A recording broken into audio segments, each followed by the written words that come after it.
अजीज दोस्तों नमस्कार। अजीज दोस्तों, बलूचिस्तान का जो पिछले 3-4 दिन से मामला चल पड़ा है वो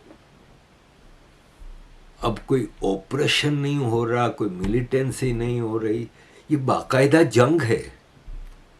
बलूचिस्तान के 1.5 दर्जन से ज़्यादा शहरों और डिस्ट्रिक्ट्स में एक साथ बलोच क्रांतिकारियों ने हमला करके जो मैसेज दिया है दुनिया को, वो अब किसी बातचीत छोटी मोटी बहानेबाजियों से नहीं हल होगा। ये बाकायदा एक जंग है जिसमें पाकिस्तान अपनी एयरफोर्स को फुल्ली यूज़ कर रही है। अब अजीज़ दोस्तों, इसमें जैसे ये हम देख रहे हैं कि ये एक वकील हैं पाकिस्तान आर्मी के टट्टू, ये क्या चूरन बेच रहे हैं ये देखें कि कराची में जब ऑपरेशन चल रहे थे और कराची में इंसर्जेंसी थी तो वो इसलिए थी कि दुबई को कामयाब बनाना था, और दुबई को कामयाब बनाने के लिए कराची के हालात ख़राब किए गए, क्योंकि हमारे और उसमें हमारे कुछ इस्लामिक कंट्री थे जो हमारे फ्रेंडली बिरादर इस्लामिक मुल्क भी थे। बताएं कि हम बचपन से सुनते आए हैं, जब भुट्टो की हुकूमत थी और हम छोटे छोटे थे तो कराची के सी साइड पे क्लिफ्टन में एक कैसीनो बन रहा है, लोग बेरूत को, सिंगापुर को, हांगकांग को भूल जाएंगे, कराची वो बन जाएगा। ये हमने तब सुना था। और आप यकीन माने कि उस वक्त तो दुबई वगैरह की कोई हैसियत ही नहीं थी, और कैसीनो बना भी कराची में, और कराची वाले तो मतलब आप बता नहीं सकता कि खुश थे और क्या था। इसके बाद वक्तन फ़वक्तन हम सुनते रहे। इवन जब कराची में इंसर्जेंसी थी और एमक्यूएम के ख़िलाफ़ ऑपरेशन हो रहा था तो हम को ये, हालांकि हमारे ऊपर इल्ज़ाम था, हम एमक्यूएम के, मैं तो अल्ताफ़ है कि इनर सर्कल में था, कभी ये चीज़ें हमने नहीं सुनी, लेकिन पाकिस्तान आर्मी के जो प्रोपेगेंडा करने वाले लोग थे वो ये बताते थे कि कराची में दरअसल कराची को अलग करना चाह रही है एमक्यूएम, जिनापुर नाम का एक कंट्री बनाना चाह रही है, और वहाँ पे कैसीनो होंगे, बीचेस होंगी और शराब खाने खुलेंगे, और एक हांगकांग और सिंगापुर जैसी रियासत बनेगी। हम अल्ताफ़ भाई से पूछते थे, अल्ताफ़ भाई ऐसा कुछ है? तो अल्ताफ़ भाई हंसते थे, कहते थे यार किन की बातों को सुन रहे हो तुम लोग। तब से हम ये सुन रहे हैं, और ये भाई साहब हमें चूरन दे रहे हैं कि दुबई को कामयाब बनाने के लिए कराची को रोका गया, वरना इस वक्त कराची तो दुबई से बड़ा डेवलप्ड एरिया होता। इतनी करप्ट और चोर आर्मी के होते हुए कभी भी नहीं हो सकता। ये लोग कहते हैं कि दुबई और सऊदी अरब वगैरह के पास ऑयल की इतनी इनकम है कि इसकी वजह से ये लोग तरक्की कर रहे हैं। भाई साहब, इनकी तरक्की की वजह यह है कि इनके पास एक ऑनेस्ट लीडरशिप है। सऊदी बादशाह, शहजादे, इमारात के शहजादे अगर चाहते तो वो अकेले अपने आप को लूट मार करके पूरे यूरोप, अमेरिका वगैरह में अपनी जायदादें बनाते, लेकिन इन्होंने अपनी पब्लिक का ख्याल रखा है। मैं कल दुबई की एक वीडियो देख रहा था सोशल मीडिया पे। दुबई के प्रिंस मोहम्मद बिन सलमान, मोहम्मद बिन राशिद अल मखतूम, दुबई के जो रूलर हैं, वो एक शॉपिंग मॉल में गए और चारों तरफ मेरा ख्याल है 6-7 इनके अपने लोग सिविलियन जैसे अरबी ड्रेस में इनके साथ थे। वो शॉपिंग मॉल की एस्केलेटर में चढ़ रहे थे तो एस्केलेटर पर उतरने वाले काफ़ी लोग थे, उनमें एक फैमिली थी, उसकी औरत के गोद में बच्चा था, वो उसको भी प्यार करते हैं। शॉपिंग दुकानें खुली पड़ी हैं, उसके सामने लोग अंदर दुकानों में भी शॉपिंग कर रहे हैं। दुकान के सेल्समैन और गार्ड्स वगैरह दुकानों के बाहर खड़े थे, वो सबको हाथ हिला के जा रहे थे, अपने आम लोगों के साथ घूम फिर रहे थे। दुबई में, सऊदी अरब में इन्होंने कानून को कितना स्ट्रॉन्ग किया है, इन्होंने अपनी पॉपुलेशन को कितना फैसिलिटेट किया है। अब भले वहाँ पे डिक्टेटरशिप कह लें, बादशाहत कह लें, कोई डेमोक्रेसी नहीं, क्या करना है ऐसी डेमोक्रेसी का, ऐसी रूलिंग रूल्स का कि आप कंट्री को रूल कर रहे हैं, मकसद क्या होता है कि आप अपनी पब्लिक को क्या दे रहे हैं? आप बताएं, इमारात, Kuwait, Qatar, Bahrain, Oman, Saudi Arabia, इन कंट्रीज़ की पब्लिक को एक्सीलेंट किस्म की लाइफ दी गई है विद इन द कंट्री, और बाहर भी जाते हैं तो इनके पास इतना कुछ होता है कि ये अय्याशी से रह सकते हैं। तो और क्या चाहिए? इन्होंने अपने मुल्क को फैसिलिटी दी, आप ऐसे चूरन बेचते रहे। अब ये नया चूरन यही वकील साहब दे रहे हैं कि ग्वादर भी हमारे बहुत से इस्लामी मुल्कों को खटकता है और वह चाहते हैं कि यहाँ पे इंसर्जेंसी रहे ताकि यहाँ पे तरक्की ना हो। नज़ीर नाजी साहब ने कराची की रोशनियों के ऊपर एक कॉलम लिखा था और उन्होंने बताया था कि ये कराची को, दुबई को कामयाब बनाने के लिए कराची के अंदर बदअमनी फैलाई गई और इसमें हमारे दोस्त इस्लामी ममालिक भी शामिल थे। और अब भी मैं एक ब्रीफिंग हमने अटेंड की थी, पाकिस्तान के 60-70 साफ़ी थे और उनमें निसार आलम साहब थे, आमिर गौरी साहब थे, इमरान रियाज साहब थे, उसामा गाजी साहब थे, अली बकरम साहब थे, और नादिया मिर्जा थी, बेसाब लोग थे, मुझे पूरे उनके नाम भी नहीं याद। तो उस ब्रीफिंग में नासिर जंजवा साहब उस वक्त के सदर्न कमान के कमांडर थे, उन्होंने हमें बहुत खुल के बातें हमारे साथ शेयर की थी और उन्होंने कहा कि ग्वादर किसी बहुत से हमारे इस्लामी और दोस्त ममालिक की आंखों में खटकता है और ये यहाँ पर हर वक्त बदअमनी रहे, यहाँ पर कोई काम हो ना सके, ये इंटरनेशनल फोर्सेस जो हैं ये उनका एजेंडा है। तो ये उसी एजेंडे के ऊपर अमल जारी है। अब देखना ये है कि इस एजेंडे का जो साथ देने वाले, अब मैं ये बात बहुत सादगी के साथ इसको इग्नोर नहीं कर सकता ये कह के कि नहीं पाकिस्तान तहरीक इंसाफ का कोई इस तरह का एजेंडा नहीं है, या फिर वो कम अज कम गैर इरादी तौर के ऊपर वो इस्तेमाल हो रही है, जानते बूझते इस्तेमाल नहीं हो रही। ये इस स्ट्रेचर के सियासतदान, इस स्ट्रेचर की सियासी जमातें और इन सियासी जमातों के जो करता धरता जो सियासतदान या जो इनके मालकान होते हैं वो इतने सादा नहीं होते कि उन चीज़ों का उनको पता ना हो। उनको पता होता है लेकिन वो कोई ना कोई उनका मुफाद इस तरह का होता है जो कौमों से, रियासतों से बढ़ के होता है। अब अल्लाह बेहतर जानता है कि पाकिस्तान तहरीक इंसाफ का इसमें क्या मुफाद है, पाकिस्तान तहरीक इंसाफ गैर मुल्कियों के, पाकिस्तान के दुश्मनों के एजेंडे के ऊपर क्यों अमल दरामद कर रही है। महज अपनी इना की शिकस्त का बदला लेना चाहती है पाकिस्तान से, महज इक़्तिदार के हसूल के लिए वो पाकिस्तान की सालमियत को स्टेक के ऊपर लगाए बैठी है, बल्कि पाकिस्तान के दुश्मनों का वो सॉफ्ट फेस बनी हुई है, उनको पोलिटिकल सपोर्ट दे रही है। ये फैसला मैं आपके ऊपर छोड़ता हूँ। ये ग्वादर को दुबई, चाबहार ईरान की और सऊदी अरब की पोर्ट्स, रीजन की पोर्ट्स के मुकाबले की पोर्ट बनाने के चक्कर में है। ग्वादर आपने एक पीस ऑफ लैंड है जो कि आपने चाइना के हवाले कर दिया, आप तरक्की वहाँ पे क्या करोगे जब ग्वादर की पोर्ट के 91% शेयर आपने चाइना को पहले दिन बेचे हुए हैं। अब वहाँ पे कितनी भी तरक्की हो आपको क्या मिलना है? तो इस तरह के चूरन से वकील साहब कब तक आप बलोचों को और दुनिया को बेवकूफ़ बनाएंगे? अजीज़ दोस्तों, मसला ये है कि बलोचिस्तान में जो अटैक हुआ है उसको लपेटा जा रहा है ये है कि टोटल इंटेलिजेंस फेलियर था। सिंपल सा ये कह देना कि अचानक हमला किया, तो अचानक भाई साहब बलोचिस्तान में वैसे ही एक सिविल वॉर चल रही है और अचानक क्या? अभी जाफर एक्सप्रेस का वाकया हुआ था, आपके फौजियों से भरी हुई पूरी ट्रेन हाईजैक कर ली थी, आपकी इंटेलिजेंस कहाँ है? But when you bring in the historical grievances and the identity problems, how crucial is that to understanding why this insurgency is going on? You know, firstly, with the recent attacks, it needs to be understood that it is an intelligence failure.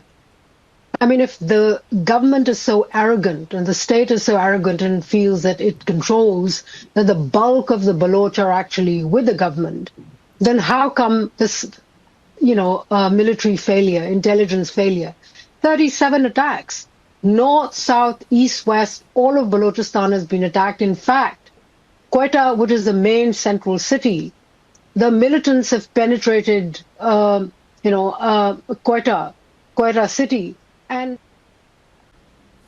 भाई आपके total failure of intelligence है।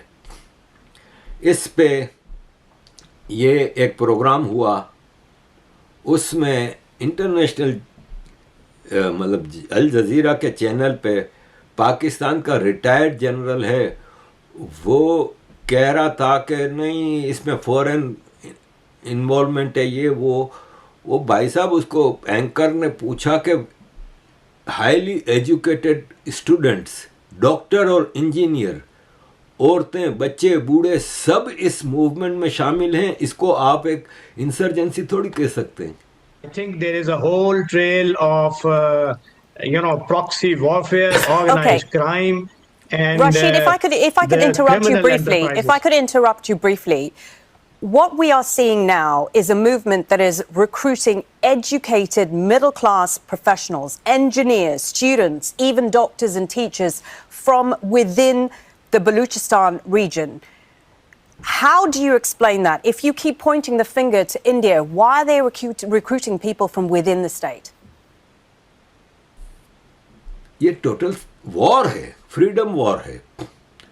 और मसला ये है कि इन चीज़ों से आप ढक छुप नहीं सकते। आपका जो डिफेंस मिनिस्टर है वो पार्लियामेंट में खड़ा हो के कह रहा है कि ईरान से पेट्रोल, ये कल परसों कहा है इसने, ईरान से पेट्रोल स्मगल होके पाकिस्तान में आता है। 40 रुपये में ईरान से पेट्रोल खरीद के पाकिस्तान में 240 रुपये का बेचा जा रहा है। आपका अपना प्राइम मिनिस्टर पिछले हफ्ते कह रहा था कि ईरान से पेट्रोल की स्मगलिंग हमारे फील्ड मार्शल साहब ने बिल्कुल रोक दी है, बंद कर दी है, ये हमारी सबसे बड़ी कामयाबी है। और उसी प्राइम मिनिस्टर का डिफेंस मिनिस्टर परसों पार्लियामेंट में खड़ा होकर कह रहा है कि ईरान का 40 रुपये का पेट्रोल कराची में पाकिस्तान में 240 रुपये का बिक रहा है। नेटवर्क ऑफ करप्शन जो है, ईरान से इजाजतनामे के ऊपर जो है 60 रुपए लीटर का तेल, 40 रुपए लीटर का तेल जो है वो 200 रुपए लीटर का जो है कराची में बेच रहे हैं। 4 अरब रुपया डेली मुनाफा ये लोग कमा रहे हैं जो इस वक्त जो है तहरीक चला रहे हैं, जिसको उसको फंड कर रहे हैं। 4 अरब रुपया डेली जो है सिर्फ तेल की स्मगलिंग से, जिसको रोका गया है, जिसकी वजह से वो क्या कहते हैं इनके दुम के ऊपर पैर आया है। और ये सारा कुछ वहां पे जो अमन अमान जो है बर्बाद हुआ है, उसकी मेन वजह जो है आपको बता रहा हूं।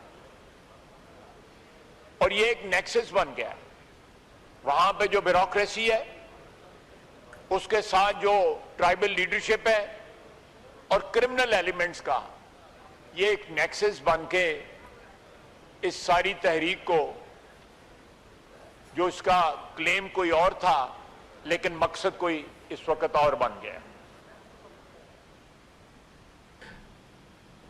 ख्वाजा आसिफ साहब सिर्फ इतना बता दें कि कौन बेच रहा है। भाई बॉर्डर आपका किसके कंट्रोल में है? क्या बलोचों के कंट्रोल में है? बॉर्डर के ऊपर जो फोर्स लगी हुई है वो कौन है? बलोच हैं, पठान हैं, वो आर्मी है भाई। आपने मिलियंस ऑफ डॉलर लगा के आपने फेंस लगाई है पूरी। कौन स्मगलिंग कर रहा है?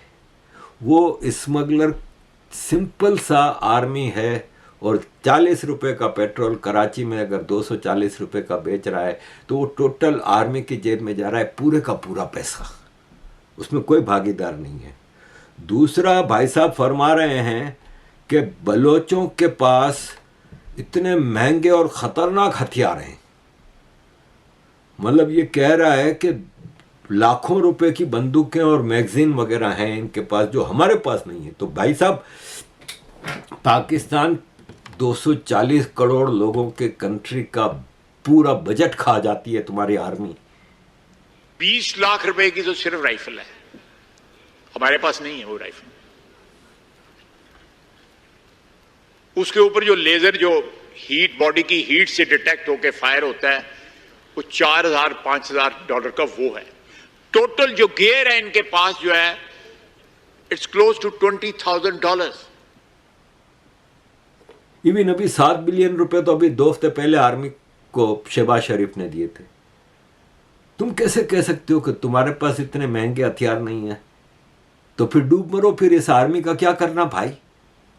भाई इस आर्मी का दुनिया भर के मुल्कों में क्या काम होता है? एक ही काम होता है, सिक्योरिटी प्रोवाइड करना। जबकि तुम्हारी आर्मी तो सिक्योरिटी प्रोवाइड नहीं कर पा रही, लड़ नहीं पा रही, तो फिर क्या फायदा है? तुम कैसे कह सकते हो कि तुम्हारी आर्मी के पास महंगे हथियार नहीं है? तुम बलोचों से लड़ने के लिए तुम्हारे पास हथियार नहीं, तुम इंडिया से लड़ने की बात कर रहे हो यार। कुछ तो शर्म करो, कुछ तो मतलब शर्म आनी चाहिए तुम्हें। ये बातें करते हुए भी हद होती है। और अब इसका जवाब क्या निकाला है? सैकड़ों पाकिस्तानी फौजी मर चुके हैं ये बलोचों के अटैक में, और इसका जवाब ये निकाला है कि इन्होंने बलोचिस्तान के इलाके नौशकी नौशकी पे टोटल बलोचों का कंट्रोल है पिछले 3 दिन से। नौशकी के कैडेट कॉलेज के करीब पाकिस्तान फोर्सेस ने एक मुसाफिर गाड़ी के ऊपर एक पैसेंजर व्हीकल थी, उसके ऊपर फायरिंग की पाकिस्तान आर्मी के लोगों ने, और उसमें 10 सिविलियन मारे गए। मैन मार्केट नौशकी की जो है उस पे पाकिस्तान एयरफोर्स ने बम्बार्डमेंट की है, इनडिस्क्रिमिनेट। बेशुमार लोग मारे गए, पूरी मार्केट में एक दुकान एक बिल्डिंग नहीं बची। और पाकिस्तान आर्मी की एक बहुत बड़ी फोर्स ने हब चौकी बलूचिस्तान पे घर घर की तलाशी ली और उसमें रिटायर्ड डिप्टी कमिश्नर मोहम्मद बख्श साजिदी को गिरफ्तार कर लिया। इसका भाई नईम साजिदी और इंजीनियर रफीक बलोच जो कि फॉर्मर चीफ था सुई गैस बलूचिस्तान का, उनको भी गिरफ्तार कर लिया। मोहम्मद बख्श जो है ना, जो डिप्टी कमिश्नर था, वो हमारे दोस्त डॉक्टर नसीम बलोच का फादर है। डॉक्टर नसीम बलोच लंदन में रहते हैं और एक बहुत बड़ी Baloch organisation Baloch national movement के चेयरमैन हैं। अभी ये सितंबर के जिनीवा के सेशन में नसीम भाई के साथ काफ़ी देर बातचीत हुई मुख्तलिफ इश्यूज़ पे। उनकी कॉन्फ्रेंस में मैं शरीक हुआ था, जिसमें आपको मैंने पूरा डिटेल उस कॉन्फ्रेंस की भी दिखाई थी, जिसमें मोहसिन दावड़ जो पीटीएम का लीडर था वो भी आया था, और अमेरिका से भी एक प्रोफेसर आए थे और कई लोग थे। और डॉक्टर नसीम साहब के साथ हमारे बड़े करीबी ताल्लुकात हैं। वो लंदन में रहते हैं और एक peaceful Baloch human rights organisation चला रहे हैं। उनके फादर को उठा के लेके गए, सिविलियन से बदला ले रहे हैं। आप यकीन माने, ये बच्चा देख लें, ये बच्चा इनकी बम्बार्डमेंट में मारा जाता है। फिर आप कहते हो कि जी बलोच हमारे दुश्मन क्यों हो रहे हैं। ये कह रहे हैं कि हमने इतने बलोच कर्मचारियों को मार दिया। ओ भाई साहब, ये मरने के लिए आए थे। इसमें कई सुसाइड बॉम्बर थे। सुसाइड बॉम्बर को पता होता है कि भाई हम मरने के लिए जा रहे हैं। सर्जस मारे, ये उन्होंने मारे नहीं है। मारना उसे कहते हैं जब आप इनके हाईआउट्स में जाकर इनको मारते। मारना उसे कहते हैं आप पहाड़ों में इनके मोर्चों में जाकर उन्हें मारते। मारना उसे कहते हैं आप उनके ट्रेनिंग कैंप्स में जाकर उनको मारते। तो हम आप ये दावा कर सकते थे कि हमने इनको मारा है। ये लोग तो खुद मरने और मारने आए थे। ये आपके मोर्चों में घुसे, आपके कैंपों में घुसे, आपके जो की इंस्टॉलेशन हैं वहां पर घुसे, आपके साथ 2 लड़ाई की है, मारे गए हैं। तो ये कहना कि हमने मारे हैं, मेरे ख्याल से ये लोगों को बस बेवकूफ़ बनाया जा रहा है या ये दिखाया जा रहा है कि वी हैव डिफीटेड देम। और सबसे अलार्मिंग बात ये है कि ये जो इंसर्जेंट्स थे, हमें सबको पता है बलूचिस्तान के हालात का।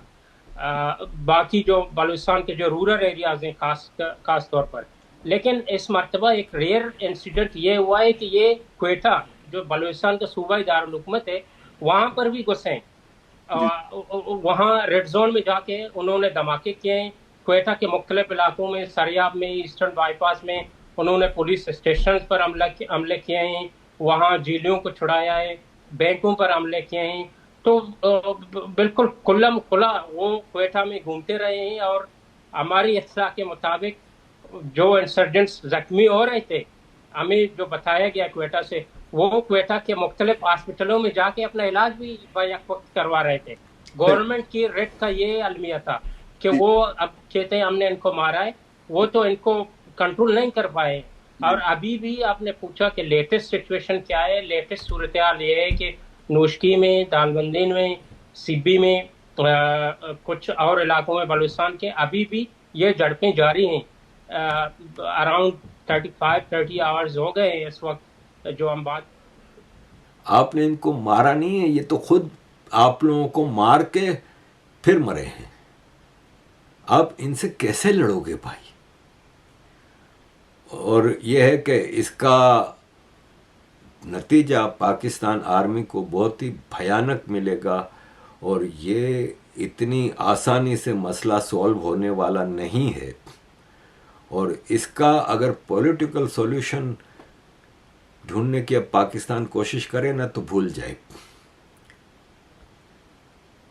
12 लोकेशन पे जो पहले दिन हमला हुआ उसमें 80 फौजी मारे गए, जबकि बलोच लिबरेशन आर्मी के जियांत बलोच ने ये प्रेस रिलीज दी है कि हमने पाकिस्तान आर्मी और एफसी और पुलिस के 150 से ज़्यादा लोग मारे हैं, और अभी भी हमको ये जो कंफर्म रिपोर्ट आई है वो हम दे रहे हैं, और मज़ीद इसमें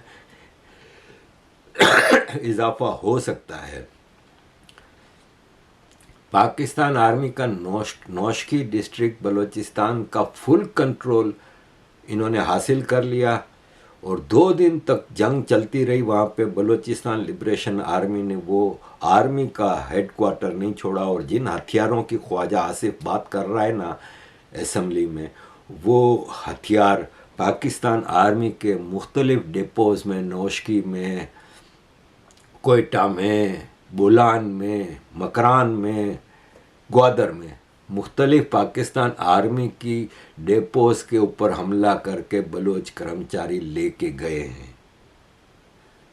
अजीज़ दोस्तों, मसला ये है कि आसानी से कह देना कि इंडिया मुलविस है, ये सॉल्यूशन नहीं है। अजीज़ दोस्तों, आगे बलूचिस्तान के हवाले से और मेरे पास बहुत ख़तरनाक चीज़ें हैं, ख़ास तौर पे इसके इंडिया कनेक्शन की जो बात की जाती है उस पे, वो मैं चूँकि वीडियो लंबी हो जाती है तो इसलिए मैं अगली वीडियो में आपके सामने रखूँगा। थैंक यू वेरी मच अजीज़ दोस्तों for all your support. Kindly keep supporting.